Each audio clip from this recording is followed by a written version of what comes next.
Donc, on est ravis de vous accueillir aujourd'hui pour ce webinaire flash. Donc, 30 minutes pour découvrir une démarche d'accompagnement et bénéficier de conseils concrets. Donc, comme l'a rappelé Marie, voilà, c'est un format court. Donc, 20 minutes de présentation et 10 minutes de questions à la fin de cet échange.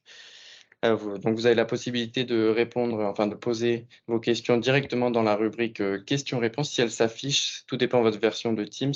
Sinon, directement dans l'onglet commentaires, comme l'a fait l'entreprise des index, hein, il n'y a pas de souci. Et donc, ce webinaire est bien sûr enregistré et le replay sera disponible sur notre site internet www.acismt15.fr. Voilà. Donc, avant de commencer, hein, je vais laisser mes collègues se présenter. Donc moi, je suis Fabienne Péniclouet, je suis un des médecins du travail du service et je suis référent maintien en emploi.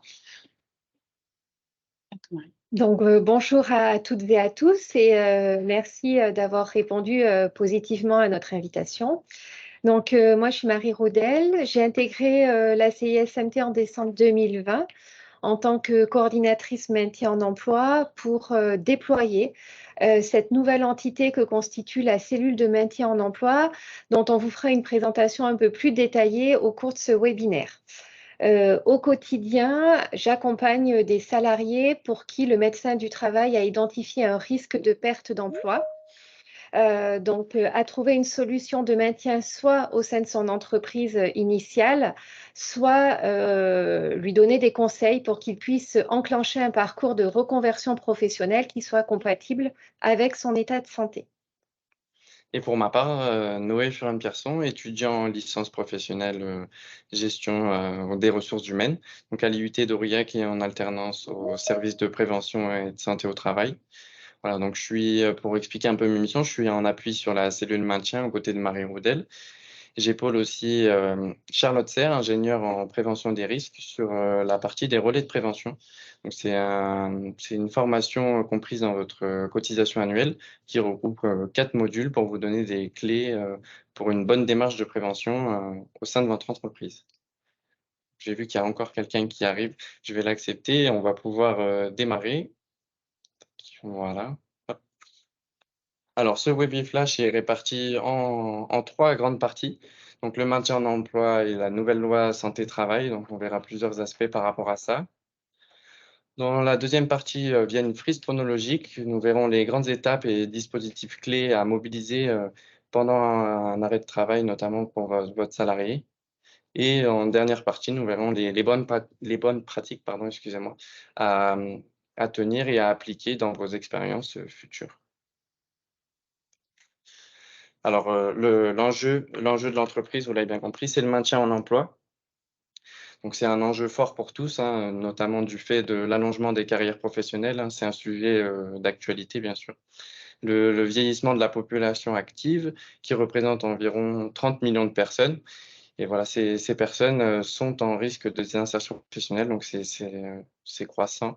Là, on retrouve aussi la densification des rythmes de travail et la prévalence des maladies chroniques liées à l'âge.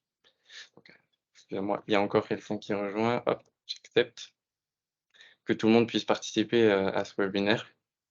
Voilà. Donc voilà, ces 4 éléments font que le maintien d'emploi est vraiment un enjeu pour l'entreprise, pour vous, pour nous tous.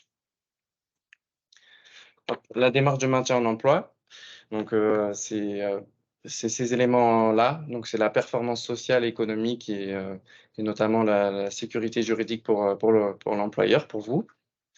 La performance sociale, notamment pour le climat social au sein de votre entreprise, mais aussi la présentation d'une belle image de votre entreprise comme la marque employeur qui permet de fidéliser vos salariés et de favoriser l'attractivité, notamment grâce à votre marque employeur. La démarche de maintien en emploi, c'est aussi une performance économique. Voilà, ça permet de réduire l'absentéisme. Et on peut prendre comme exemple aussi le maintenir l'emploi des salariés compétents.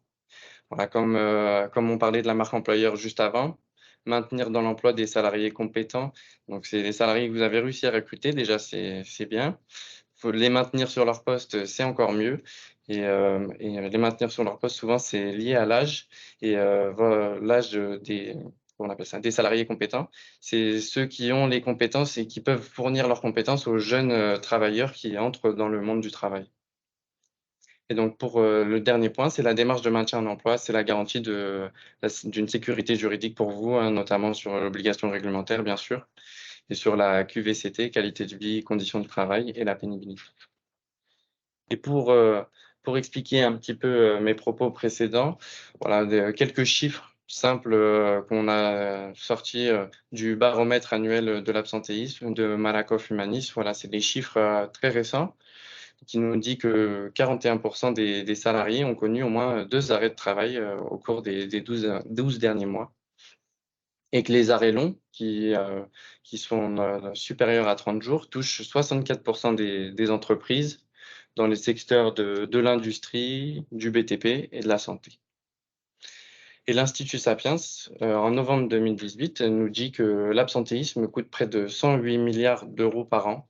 Donc, il coûte bien sûr aux entreprises et à la croissance française au final. Et voilà, donc ces chiffres sont parlants, voilà, ils sont basés bien sûr sur un échantillon représentatif de la population active salariée du secteur privé, hein. Et voilà, ces chiffres nous permettent vraiment d'appuyer les propos sur le fait que le maintien en emploi est un enjeu clé actuellement. Et jamais l'absentéisme a connu un tel taux, hein, depuis les 10 dernières années. Donc voilà, c'est des situations auxquelles vous êtes confrontés de façon de plus en plus fréquente. Alors pour reprendre un petit peu le contexte, en fait, il y a une nouvelle loi dite santé-travail qui est parue en août 2021, qui vise à renforcer la prévention au sein de vos entreprises. Et à harmoniser notre offre d'intervention sur tout le territoire français, qui s'articule désormais autour de 3 grands axes, à savoir donc le déploiement de la prévention primaire au sein de vos entreprises. Donc là, cela va du repérage des risques en passant par leur évaluation, la mise en place d'interventions en milieu de travail, ou encore la formation par nos équipes de vos salariés sur ces aspects de prévention. Le deuxième axe, c'est le suivi de l'état de santé individuel de vos salariés. Donc, il est assuré soit par le médecin du travail, soit par l'infirmier qui intervient en délégation, tout au long du parcours professionnel, de l'embauche jusqu'à la fin de carrière. Et donc, comme vous pouvez le voir, le troisième axe qui a été défini par le législateur, c'est le sujet de la prévention de la désinsertion professionnelle. Donc, c'est celui qui nous concerne plus particulièrement aujourd'hui avec ce webinaire, qui dit que désormais, voilà, depuis le 30 mars 2022, chaque service de prévention et de santé au travail doit avoir une entité spécialisée pour vous accompagner dans le traitement de cette problématique du risque de perte d'emploi. Ce qu'on voulait aujourd'hui vous dire, c'est que dans le Cantal, on a été un petit peu précurseur pour le coup, puisque, voilà, comme je vous le disais tout à l'heure, moi j'ai intégré le service en décembre 2020 et on a été opérationnel dès janvier 2021. Donc, sur à peu près 2 ans et demi désormais de fonctionnement, c'est près de 400-450 situations qui ont été orientées pour être accompagnées par notre cellule de maintien en emploi. Donc, comment est-ce qu'elle intervient et comment elle se compose, cette cellule maintien? Donc, c'est une cellule, comme vous pouvez le voir, qui est pluridisciplinaire et qui est une cellule, en gros, d'accompagnement et de sensibilisation. Voilà, donc des accompagnements plutôt individuels et des sensibilisations collectives. Donc, à aujourd'hui, c'est le médecin du travail principalement qui va identifier des situations de salariés qui sont en risque de perte d'emploi et qui va les orienter, donc soit sur notre cellule maintien en interne, soit vers notre partenaire qui est le Cap Emploi lorsque le salarié relève de ce qu'on appelle l'obligation d'emploi, à savoir voilà, être titulaire d'une RQTH, d'une pension d'invalidité ou encore d'une rente accident du travail et maladie professionnelle. Donc nous allons sur la cellule maintien, moi je vais prendre en charge cette situation, réaliser une analyse socio-professionnelle de la situation du salarié, enclencher une démarche qui va être concertée, c'est important. Voilà, on est là pour travailler ensemble, pour vous apporter des conseils et un accompagnement de façon à arriver à une solution qui sera gagnant-gagnant pour vous et pour le salarié. Et si besoin, on va pouvoir s'appuyer avec le médecin sur les compétences spécifiques de Florence Bouver, qui est notre psychologue du travail, qui, elle, va intervenir lorsqu'il y a besoin que le salarié chemine, accepte sa perte de capacité et accepte d'éventuels changements, soit sur son poste, soit sur une réorientation professionnelle. Et Anthony Croza, qui est notre ergonome et qui, lui, va pouvoir réaliser des études de poste, identifier les situations invalidantes et faire des préconisations de solutions pour rendre compatible le poste de travail avec l'état de santé du salarié. Donc voilà, sur les étapes et dispositifs clés, un petit mot hein, simplement, c'est qu'on a voulu représenter le parcours d'un salarié au cours de sa vie professionnelle. Simplement, il faut savoir que ce que va vous présenter le docteur Chloé et Marie Roudel, c'est une situation de salarié pour laquelle il y a des difficultés à la reprise. Donc voilà, ça ne concerne pas tous les arrêts de travail auxquels vous pouvez être confronté au cours de votre parcours professionnel. Donc en vert foncé, vous avez la partie en poste et en vert plus clair, c'est en arrêt de travail. Donc, pendant la vie professionnelle d'un salarié, il y a plusieurs visites obligatoires et d'autres qui sont facultatives, notamment la visite à la demande. Faut savoir que vous, en tant qu'employeur, vous pouvez tout à fait la demander si jamais vous voyez qu'un salarié est en difficulté ou s'il a des arrêts, des petits arrêts répétitifs mais fréquents. Donc n'hésitez pas à venir vers nous et soit à demander à nous parler, soit à demander une visite à la demande.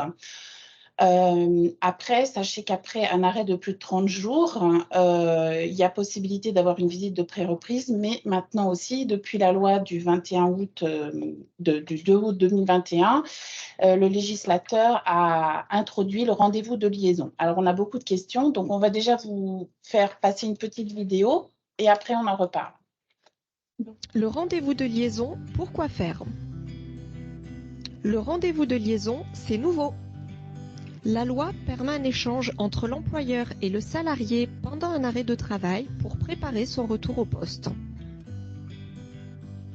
Ce n'est pas un rendez-vous médical.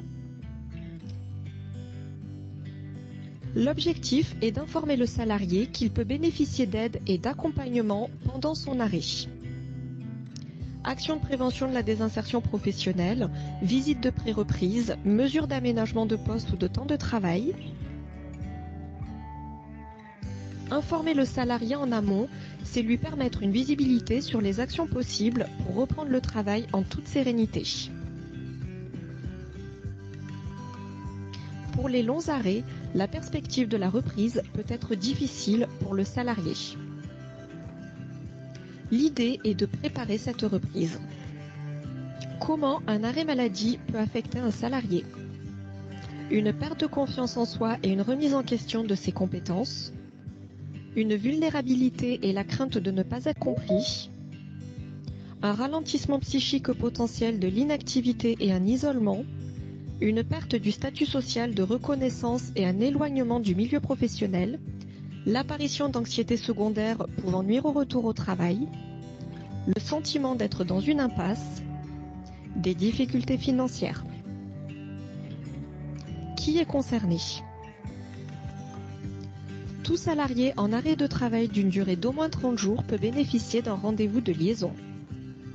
L'objectif est proche de la visite de pré-reprise, mais l'employeur n'est pas le seul à pouvoir le demander, le salarié peut aussi en être à l'initiative. Comment ça se passe? Prise de contact par mail, courrier simple. La forme du rendez-vous est libre, par téléphone ou visioconférence par exemple.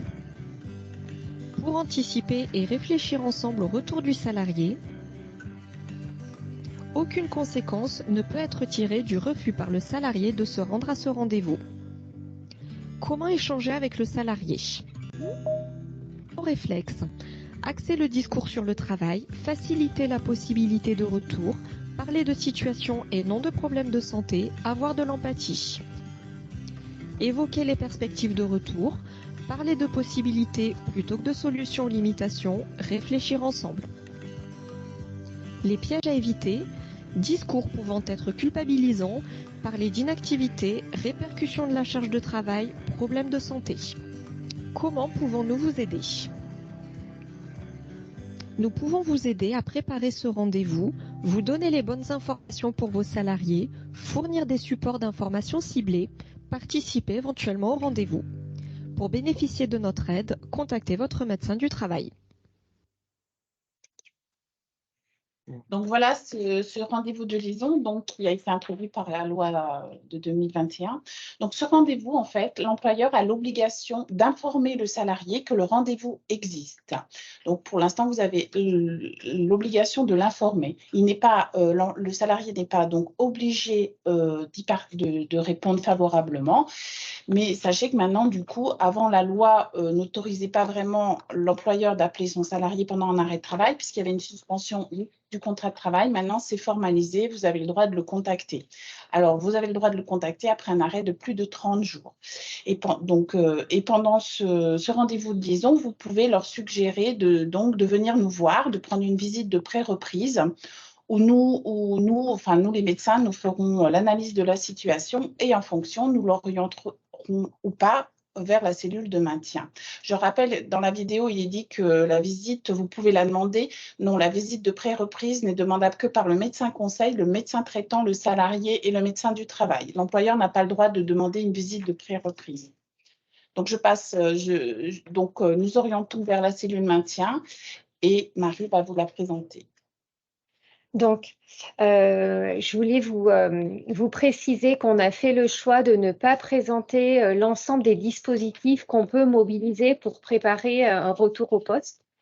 Donc, c'est les dispositifs que vous pouvez voir notamment en violet sur la frise. Parce que le but aujourd'hui, ce n'était pas de vous faire une liste à la Prévert de tout ce qui existe, voilà, mais de faire un focus sur soit les dispositifs qui sont nouveaux, soit ceux qui sont encore peu connus et qui sont pourtant très pertinents, en fait, lorsqu'on prépare le retour en emploi d'un salarié. Donc, moi, je vais vous parler de l'essai encadré. L'essai encadré, comme il s'intitule, donc c'est la possibilité de se tester de façon encadrée pendant un arrêt de travail, vous voyez, puisque c'est positionné sur la partie en vert clair.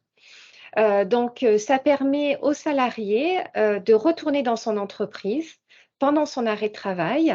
Donc, il a un maintien du versement des indemnités journalières par l'assurance maladie.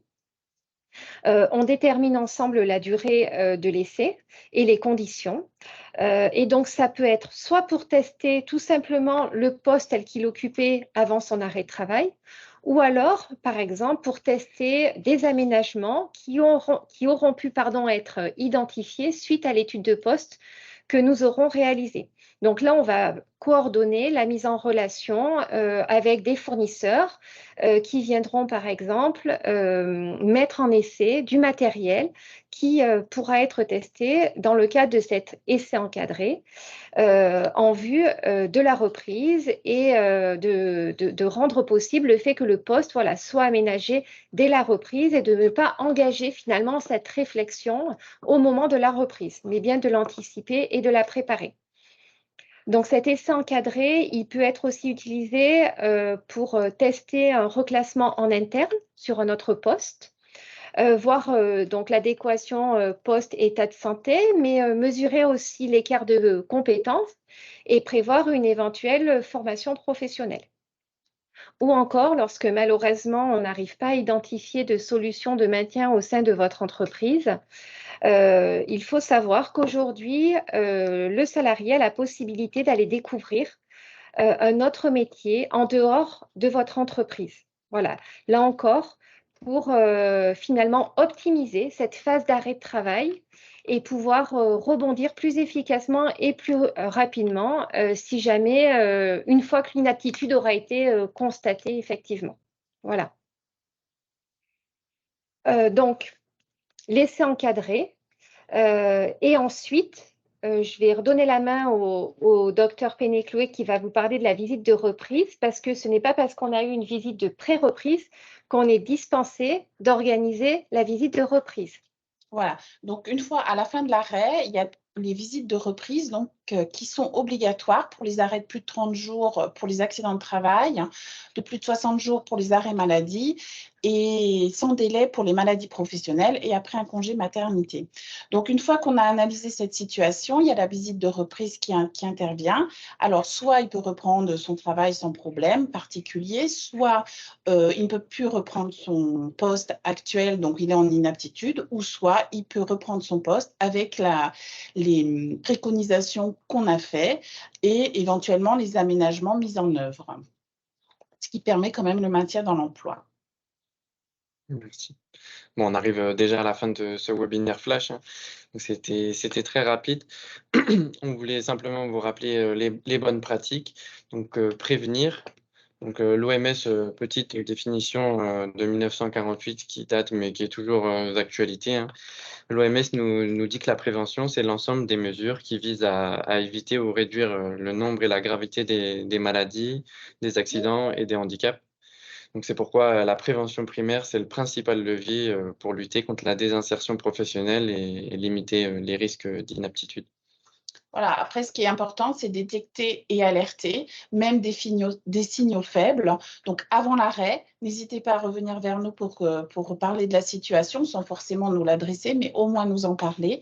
Pendant l'arrêt, informez votre salarié du rendez-vous de liaison et de la possibilité d'une visite de pré-reprise. Elle n'est pas obligatoire non plus, mais si vous pensez qu'il y a un risque pour son retour à l'emploi, il faut nous les envoyer. Et donc, le but, c'est de préparer un plan de retour en emploi de votre salarié. Et donc, à la reprise, l'accompagner et réaliser un suivi du bon déroulement de ce retour en emploi de votre salarié, de façon à s'assurer que les solutions qu'on aura pu déployer suffisent à compenser son état de santé. Et aussi, nous, ce qu'on vous invite, c'est à s'interroger sur la pertinence, pourquoi pas de développer les aménagements qu'on aura pu mettre en place pour cette situation individuelle sur le collectif de travail à titre là de prévention. Voilà, donc prévenir, détecter, alerter et accompagner seront les mots de la fin. Très bien, merci beaucoup. Merci de nous avoir écoutés et merci d'avoir participé à ce webinaire et d'avoir répondu présent. On vous enverra donc une enquête de satisfaction sur Forms, hein, donc par mail. Voilà, elle vous prendra moins d'1 minute. C'est pour repérer un peu les thématiques qu'on pourrait aborder dans de futurs webinaires flash dans des, voilà, des formats assez courts et qui soient efficaces et rapides, qui transmettent de l'information, voilà. Merci. Avez-vous des questions? Oui. Alors, il y a déjà, est-ce que nous aurons le support? Est-ce qu'on pourra envoyer le support? Oui, on va le mettre en replay sur le site du service. Alors, j'en profite pour compléter sur, voilà, sur notre site internet. On a désormais un onglet dédié à de la documentation. Donc, par exemple, on a un flyer sur la visite de pré-reprise que vous pouvez télécharger et distribuer, voilà, à vos salariés, transmettre à vos salariés. Notamment pendant le rendez-vous de liaison. Exactement.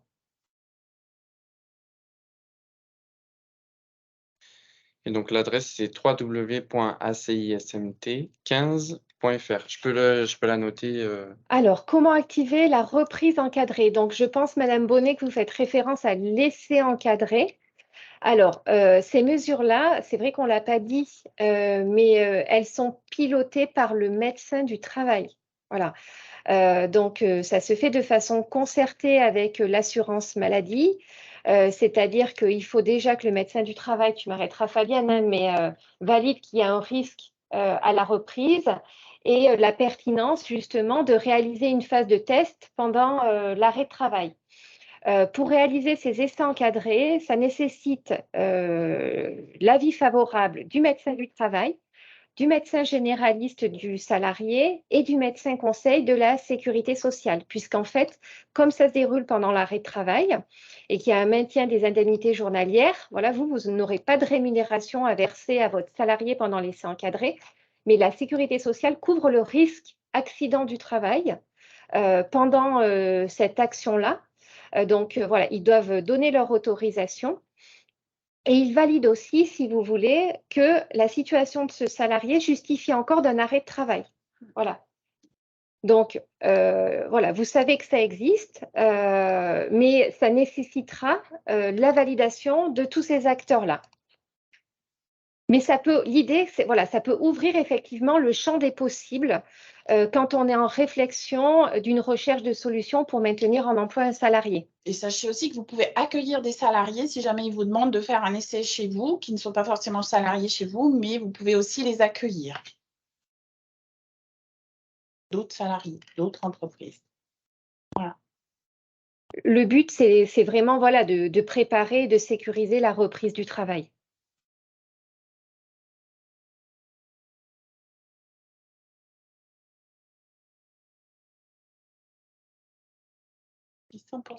Auriez-vous des conseils ou de la documentation pour la reprise d'un salarié après un arrêt de plus de 30 jours qui est en 100% en télétravail? Point d'interrogation. Mais là, il faut Je peut-être dirais analyser que de façon plus tout fine la situation. Voilà, Oui. tout dépend de la problématique du salarié et de son arrêt. Du coup, on fait la demande ou c'est vous qui prenez la décision?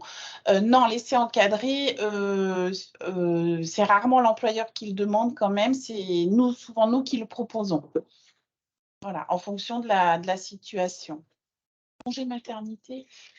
C'est pour Congé maternité, de toute façon, il y a une visite de reprise obligatoire, donc on doit le voir en visite de reprise. Donc à ce moment-là, on pourra évoquer sa problématique et voir après s'il y en a une, revenir vers vous. Non. On fait pas de distinction si c'est voilà, du télétravail ou en poste. L'idée, c'est si vous vous questionnez et vous pensez qu'il peut y avoir d'éventuelles difficultés, les orienter au plus tôt, quoi. Du moins les sensibiliser à l'importance qu'ils voient le médecin du travail avant la reprise.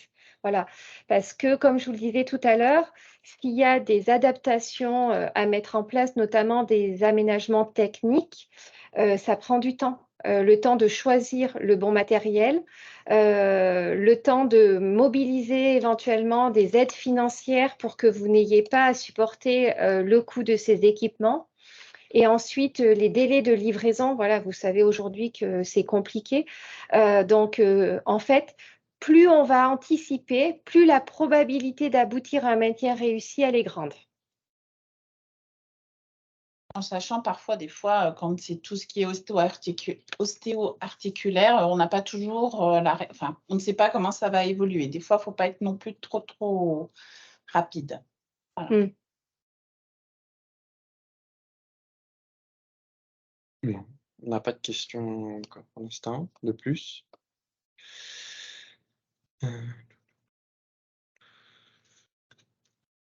Merci, monsieur Monbailly.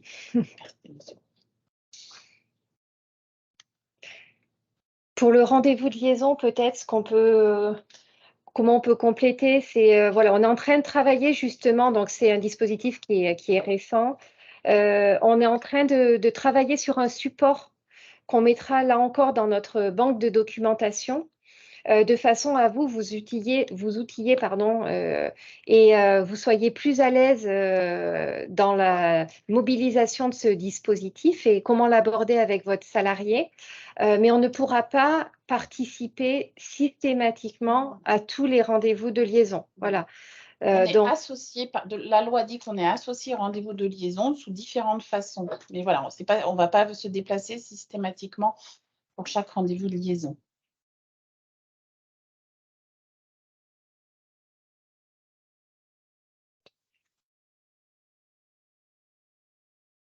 Après un arrêt de plus de 6 mois, peut-on espérer une conversation avec le médecin du travail pour activer les solutions de maintien en emploi? Bien sûr. Alors, si vous avez connaissance de la situation, il faut dire aux salariés qui viennent nous rencontrer. S'ils nous rencontrent et qu'on se dit qu'il peut rester en emploi moyennant aménagement, bien sûr qu'on va échanger.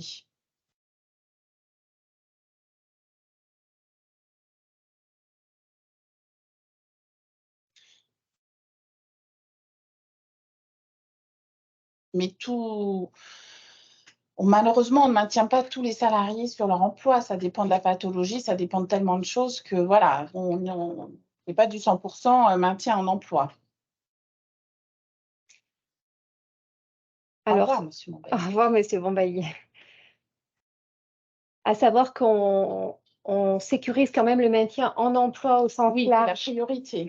La priorité, c'est dans l'emploi, donc c'est trouver une solution au sein de vos entreprises. Mais quand ce n'est pas possible, on va avoir un rôle un peu tremplin, c'est-à-dire qu'on ne va pas accompagner votre salarié à élaborer un nouveau projet professionnel, mais on va lui expliquer les enjeux d'enclencher cette réflexion au plus tôt.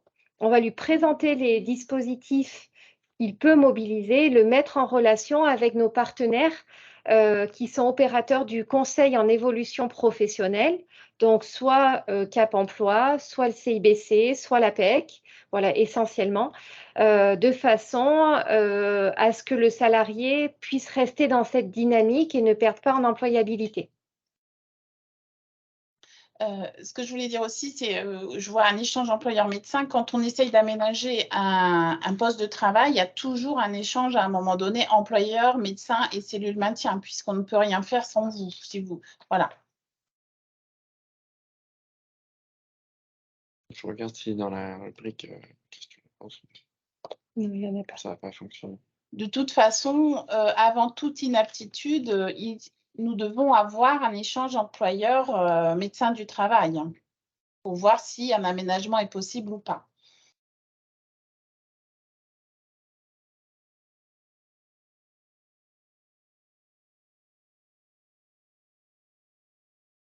Bon, s'il n'y a plus de Non, questions. pas mal.